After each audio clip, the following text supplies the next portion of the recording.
आज मैं एक ऐसे लाइव एग्जांपल देने वाला हूँ जो बहुत ही सच्चा और बहुत ही खतरनाक, बहुत ही डेंजर सीन हुआ था एक टाइम का। आज से 3-4 साल पुरानी बात है, जो आप सुन के ना आपको तहलका मच जाएगा और पूरे परेशान हो जाएगी। ऐसी चीज़ें भी हो जाता है क्या?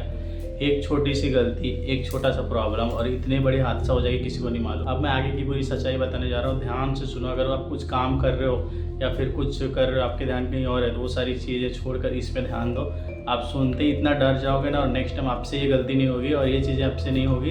तो आप ऐसे चीज़ों के चक्कर में नहीं पड़ोगे और आप मतलब सुरक्षित रहोगे, सेफ रहोगे और अच्छे से रहोगे। वो ये गांव की स्टोरी है। बेसिकली गांव में बहुत सारी औरतें होते हैं जो मतलब शाम के टाइम पे या तो दोपहर के टाइम पे कभी भी मतलब जाते हैं वो लोग घास छीलने के लिए, और वो घास गाय को मतलब जो अपनी गाँव माता होती है उनको खिलाते हैं।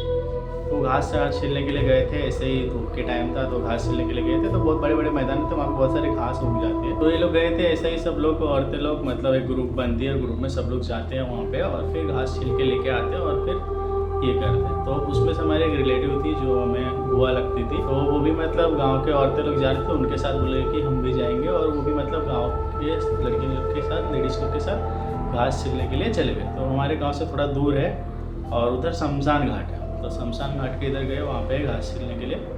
तो सब औरतें जा रहे थे, तो उनके साथ इन्होंने बोले कि मैं भी जाऊँगी। बहुत सारे मतलब मेरे चाचा लोग सब लोगों ने मना किया कि मत जाओ, तुम नए नए आओ, तुमको पता नहीं यहाँ की चीज़ें, यहाँ का रूल्स वगैरह, तो तुम मत जाओ, तुम रहने तो आए हो बहुत दिन बाद, तो रेस्ट करो। क्योंकि वो अपने यहाँ पे रहते थे जहाँ पे उनकी शादी हुई थी, बहुत दिन बाद आए हुए थे। तो फिर कहते हैं ना, कोई मेहमान आता है तो उनकी आदर खातिरदारी की जाती है। बट उन्होंने बोले मुझे कंटाल आ रहा है तो मैं जाता हूँ। और ऑब्वियसली किसी के यहाँ पे ज़्यादा देर बैठे रहो, सोए रहो तो अच्छा नहीं लगता, तो अपने मन करता है ठीक है यार कुछ जाके आते कुछ कर ले। तो ऐसे उन्होंने बोले और चले गए मतलब ग्रुप में लेडीज़ लोग के साथ घास छीलने। तो एक बड़ा सा डाला रहता है, एक कुदाल रहता है, उसको लेके, जैसे आपको भी पता रहेगा, तो वो लेके घास छीलने के लिए सब औरतों के साथ मिलकर ग्रुप में चले गए। अब चले गए तो सब लोग अपने अपनी जगह पे घास छील रहे हैं, सब अपने अपने शाम के टाइम 2 घंटे में रेडी करके सबको जाना रहता है, तो जल्दी जल्दी अपना काम करने लगे। तो वो भी मतलब घास छीलने लगे। और वो एक्चुअली यहाँ पे रहते नहीं थे, मेरे गाँव में रहते, उनकी शादी कहीं और हुई थी तो वहाँ पे रहते थे, यहाँ पे नहीं रहते थे। तो सीन क्या हुआ कि जब वो घास छील रहे थे ना, तो घास छीलते छीलते वो जो मैं बताया आपको कि शमशान घाट था, उधर वो लोग घास छीलने के लिए चले गए। वहाँ पे घास बहुत ज़्यादा रहता है साइड में,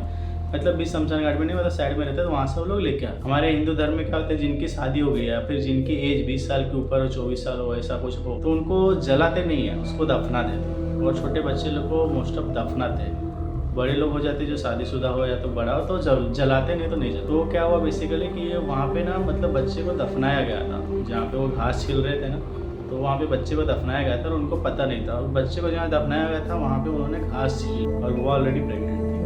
प्रेगनेंसी का उस टाइम उनका कुछ 3 या 4 मंथ हो रहा था, तो इतना किसी को मालूम नहीं पड़ा था, कुछ पता नहीं था किसी को, तो किसी को बताया भी नहीं था क्योंकि अच्छा नहीं लगता ना।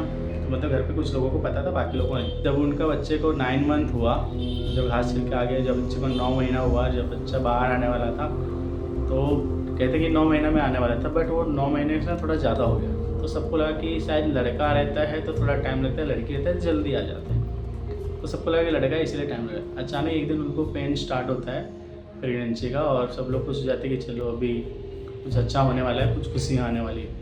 पर जब वो बच्चा पैदा होता है ना, तब ना वो बच्चा होता है, ना ही वो बच्चा इंसान का बच्चा होता है, कुछ अलग ही रूप रहता है। उसको दांत होते हैं, जैसे पैदा होता है उसी टाइम उसको दांत होते हैं, उनके बाल में से कुछ छोटे से सींग जैसा निकलता है ना जानवर को, वैसा कुछ। तो और वो बच्चा मरा हुआ पैदा हुआ, बहुत प्रॉब्लम, बहुत सारी चीज़ों के बाद, मतलब बहुत कुछ करने के बाद पैदा हुआ, बट वो मरा हुआ। उनको भी जाके उधर ही दफना के आ गए सब लोग। फिर बाद में पता चला, बहुत सारे लोगों को दिखाए, बताए बाबा को कि ये सब क्या हो रहा था, कैसे हुआ। तो पता चला कि उन्होंने बताया कि उन्होंने ऐसा ऐसा करके आ गए थे एक टाइम पे, तो इसलिए वो उसके साथ वही चीज़ हुआ कि उनके ऊपर का घास छील के आ गए ना, तो इनके पेट में जो बच्चा था उसको उसने मार दिया और एक ऐसा रूप दे दिया। अगर वो बच्चा बच जाता तो एक ऐसे रूप में था जो कि आप एक्सेप्ट भी नहीं कर पाते, इसीलिए वो मर गया तो अच्छा है। और मरने का रीज़न ये था कि वो घास जो लेकर आए थे वो गौ माता को, तो वहाँ पे क्या बोला गया वो साधु ने कि अगर उन्होंने तो ये ऐसा श्राप दिया था कि ये बच्चा इंसान ना हो, दानव हो, तो इसलिए वो दानव अंदर बन गया था।